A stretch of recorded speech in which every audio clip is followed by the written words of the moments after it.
India TV YouTube channel को subscribe करें और बेल आइकन दबाएं। नमस्कार, मैं हूं ज्योत्सना पाटनी। अफगानिस्तान से तालिबान के कई वीडियो सामने आ रहे हैं। तालिबान के अत्याचार की तस्वीरें भी सामने आ रही हैं।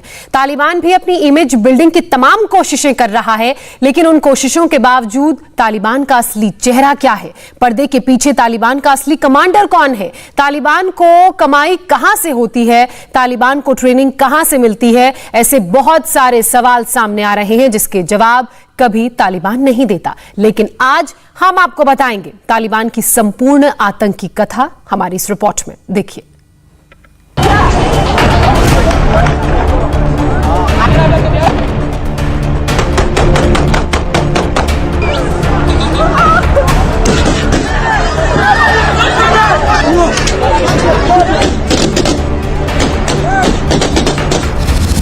हिब्तुल्लाह अखुंदजादा, मुल्ला अब्दुल घनी बरादर, मुल्ला याकूब, सिराजुद्दीन हक्कानी, शेर मोहम्मद अब्बास स्टैनिकज़ई, ये पांच नाम, ये पांच चेहरे तालिबान के करता धरता हैं।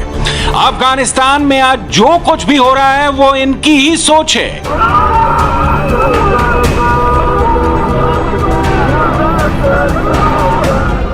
तालिबान ने अफगानिस्तान पर कब्जा कर लिया, काबुल में अपना झंडा लहरा दिया, लेकिन अब आगे क्या? अफगानिस्तान में तालिबान राज कैसा होगा ये जानना है तो इन पांचों को समझना होगा, क्योंकि अब अफगानिस्तान में जो कुछ होगा वो हैबतुल्लाह, बरादर, याकूब, हक्कानी और शेर मोहम्मद के हुक्म से होगा। तालिबान को दुनिया जानती है, लेकिन तालिबान के आका कौन कौन है ये हमेशा से दुनिया से छिपाया गया है। तालिबान की टॉप लिस्ट में सबसे ऊपर हिब्तुल्लाह अखुंदजादा का नाम है। 1980 के दशक में हिब्तुल्लाह ने सोवियत संघ के खिलाफ अफगानिस्तान के विद्रोह में कमांडर की भूमिका निभाई थी। इसकी सैन्य कमांडर के मुकाबले एक धार्मिक विद्वान की पहचान अधिक है। चोरी करने पर हाथ काटने से लेकर गोली मारने तक के आदेश यही देते हैं। तालिबान की तरफ से मुल्ला अब्दुल घनी बरादर को अफगानिस्तान का राष्ट्रपति बनाने का ऐलान हुआ है, लेकिन तालिबान की टॉप लिस्ट में बरादर दूसरे नंबर पर आता है। मुल्ला अब्दुल घनी बरादर उन 4 लोगों में से एक है जिन्होंने 1994 में तालिबान का गठन किया था। 2010 में कराची शहर से गिरफ्तार किया गया और 2013 में पाकिस्तानी सरकार ने रिहा कर दिया। मुल्ला बरादर तालिबान के नेता मुल्ला मोहम्मद उमर के सबसे भरोसेमंद सिपाही और डिप्टी था। साल 2018 में जब कतर में अमेरिका से बातचीत करने के लिए तालिबान का दफ्तर खुला तो उसे तालिबान के राजनीतिक दल का प्रमुख बनाया गया। कुछ दिनों पहले मुल्ला बरादर को चीन ने बातचीत के लिए बुलाया था। इस मुलाकात में चीन और तालिबान के बीच कई सीक्रेट समझौते भी हुए। बरादर तालिबान का हर मिलिट्री ऑपरेशन देखता है। काबुल में तालिबान के कब्जे के बाद जब बरादर अफगानिस्तान पहुंचा तो उसका ऐसे स्वागत किया गया।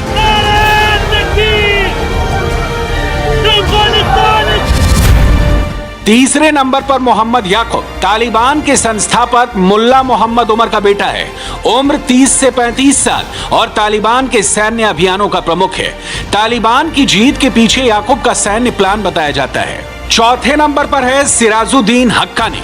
पिता जलालुद्दीन हक्कानी की मौत के बाद वो हक्कानी नेटवर्क का नेता बना। इसका काम तालिबान के लिए पैसे और हथियार मुहैया करवाना है। अफगानिस्तान में कई आत्मघाती हमलों की जिम्मेदारी भी ये ले चुका है। अब नंबर आता है स्टैनिकज़ई का। अफगानिस्तान से तालिबान सरकार के हटने से पहले स्टैनिकज़ई डिप्टी मिनिस्टर था। लंबे समय तक शेर मोहम्मद दोहा में रहा था। साल 2015 में वो संगठन के पॉलिटिकल ऑफिस का हेड बन गया। 90 के दशक में पहली बार तालिबान ने अफगानिस्तान में सिर उठाया था। उस दौर पर तालिबान को लोकल लोगों का सपोर्ट भी मिला था। ये वो दौर था जब रूसी सेना अफगानिस्तान से वापस जा रही थी। उस वक्त अफगानिस्तान मुजाहिदीन के हाथ में था, जो अफगानिस्तान में अपना हुक्म चला रहे थे, जो अफगानों को अब नामंजूर था।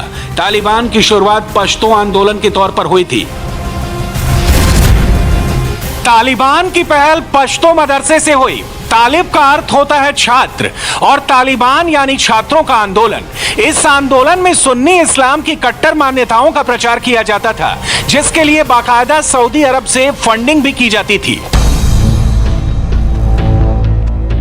मुजाहिदीन के खिलाफ अफगान लोगों को तालिबान में आशा की किरण नजर आई थी, लेकिन उनको नहीं मालूम था कि ये आग पूरे अफगानिस्तान को जला देगी। 1995 में तालिबान ने हेरात प्रांत पर कब्जा किया और एक साल बाद काबुल पर अपना झंडा लहराया। 1998 तक अफगानिस्तान के 90% इलाके पर तालिबान का कब्जा हो चुका था और तालिबान ने अपना फरमान पूरे अफगानिस्तान में लागू किया। अफगानिस्तान के मर्दों को दाढ़ी रखनी जरूरी थी, 5 वक्त नमाज पढ़ना जरूरी था। टेलीविजन, संगीत और सिनेमा पर पूरी तरह से रोक लगा दी। चोरी करने पर हाथ काटना, तालिबान के खिलाफ जाने पर मौत की सजा।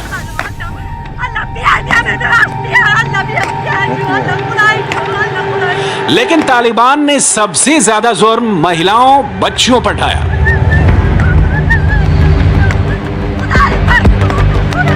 इस औरत की चीखें और उस पर पड़ते कोड़े, ऐसा तालिबान है। ये पिछले तालिबान राज की तस्वीरें हैं, जब सरेआम महिलाओं को पीटा जाता। तालिबान कानून के मुताबिक अगर महिलाएं हद पार करती हैं तो सबके सामने उनका कत्ल भी जायज माना जाता है। 8 साल की उम्र से बच्चियों को बुर्का पहनना पड़ता है। लड़कियों की शिक्षा पर बैन था। 12 साल की उम्र की लड़कियों का जबरन तालिबान आतंकियों से निकाह करवाया जाता। महिलाएं अकेली घरों से नहीं निकल सकती थी। महिलाओं का गैर मर्द से बात करना मना था। महिलाएं किसी सार्वजनिक जगह पर एक साथ नजर नहीं आ सकती थी। अफगानिस्तान पर तालिबान का राज होते ही महिलाओं पर फिर अत्याचार शुरू हो गया है। खबरों के मुताबिक तालिबान से बचने के लिए अफगानी लोग अपनी बेटियों की कम उम्र में ही खुद ही शादी करा रहे हैं ताकि तालिबानियों से उनकी हिफाजत की जा सके।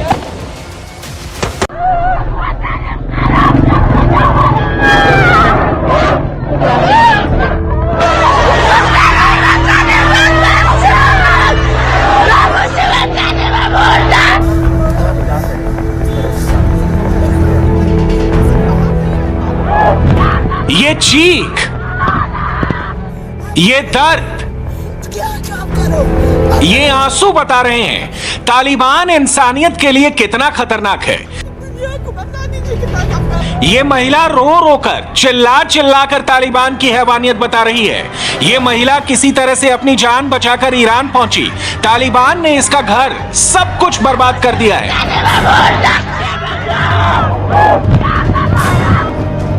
तालिबान ने प्रेस कॉन्फ्रेंस करते ये भरोसा दिलाया था कि महिलाओं को शरिया कानून के मुताबिक अधिकार मिलेंगे, लेकिन अफगानिस्तान पर कब्जा करने के कुछ महीने पहले का ये वीडियो देखिए,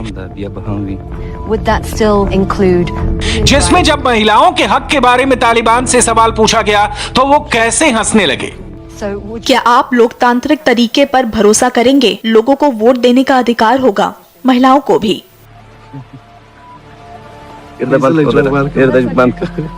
कैमरा बंद करो, इस सवाल से मेरी हंसी छूट गई।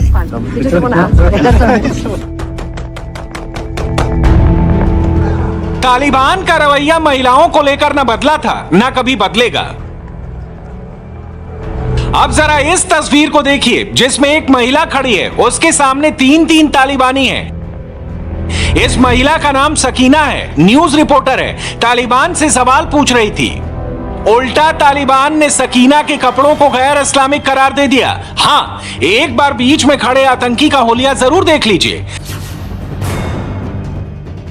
तालिबान अफगानी महिलाओं को दबाने की पूरी कोशिश कर रहा है, लेकिन इस बार महिलाएं सड़कों पर आकर तालिबान के खिलाफ अल्लाह बोल रही हैं।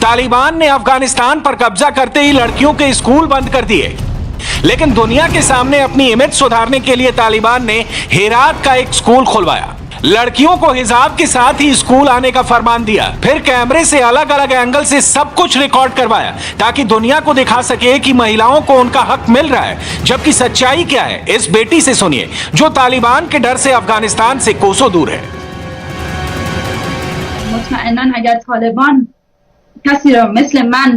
मैं 23 साल की हूँ। अगर तालिबान मेरी जैसी किसी लड़की को देख लेंगे तो वो जबरन अपने किसी लड़ाके से निकाह करवा देंगे।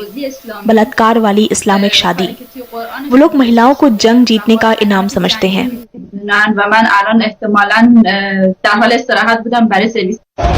अपने परिवार, अपने बच्चों की जान बचाने के लिए किसी तरह से लोग काबुल एयरपोर्ट के अंदर जाने की कोशिश कर रहे हैं, लेकिन उन पर तालिबानी आतंकी गोलियों से लेकर हैंड ग्रेनेड से हमला करने लगते हैं।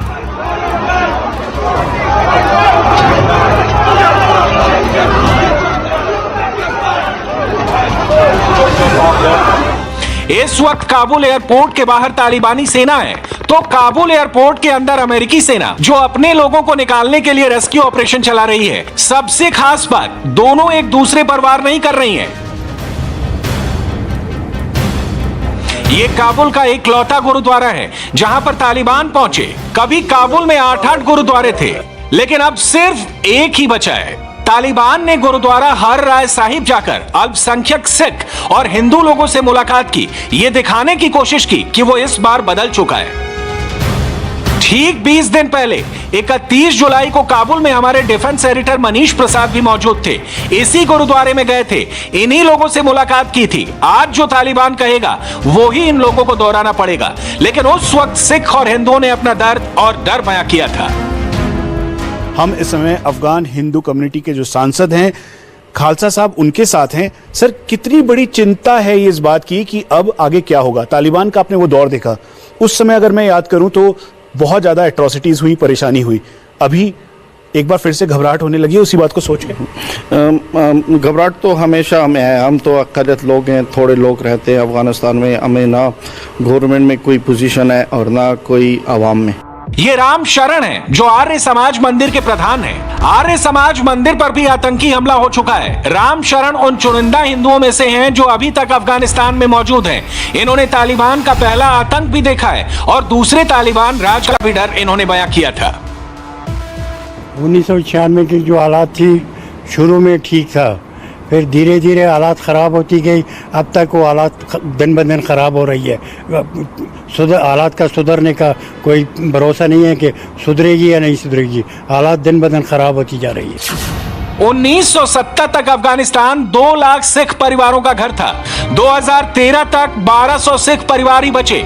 2021 में महज 70-80 सिख परिवार ही अफगानिस्तान में रहते हैं। 1970 तक अफगानिस्तान में करीब 1 लाख हिंदू रहते थे, लेकिन पिछले 30 साल में 99% हिंदू अफगानिस्तान छोड़ चुके हैं। तालिबान की हुकूमत में हिंदुओं का जबरन धर्म परिवर्तन किया गया। पहचान के लिए हिंदुओं के घरों पर पीले झंडे लगाए गए। हिंदुओं को पीली पगड़ी पहनना अनिवार्य था। ये अफगानिस्तान का राष्ट्रीय झंडा है और ये तालिबान का झंडा है।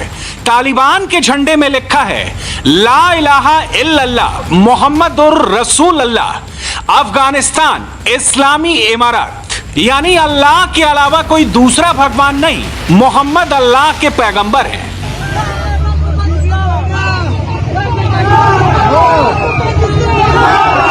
इस वक्त अफगानिस्तान में इन्हीं 2 झंडों के बीच में जंग जारी है। 19 अगस्त को अफगानिस्तान का स्वतंत्रता दिवस होता है। इस खास मौके पर अफगानिस्तान में जगह जगह लोगों ने अफगानी झंडे के साथ जुलूस निकाला।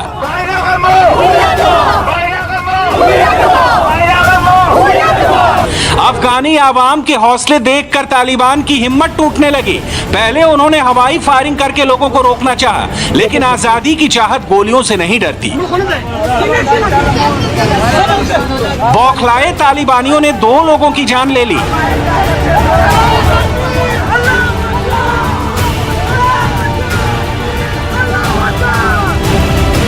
तालिबान इस बार बहुत मजबूत होकर आया और यहीं पर सवाल उठता है, आखिर 20 सालों तक सत्ता से दूर रहने के बाद, अमेरिकी बमों से तबाह होने के बाद तालिबान लौटा कैसे, और तालिबान के पास हथियार खरीदने के पैसे कहां से आते हैं। और फिलहाल वक्त हमारे लिए एक छोटे से ब्रेक का है। ब्रेक के उस पार देखिए भारी बारिश और ट्रैफिक जाम के बाद दिल्ली में कल का मौसम कैसा रहने वाला है। नमस्ते, मैं हूं मीनाक्षी जोशी। वीडियो और खबरों से अपडेट रहने के लिए India TV YouTube channel subscribe करें, बेल आइकन दबाना ना भूलें। जुड़े रहें इंडिया टीवी के साथ।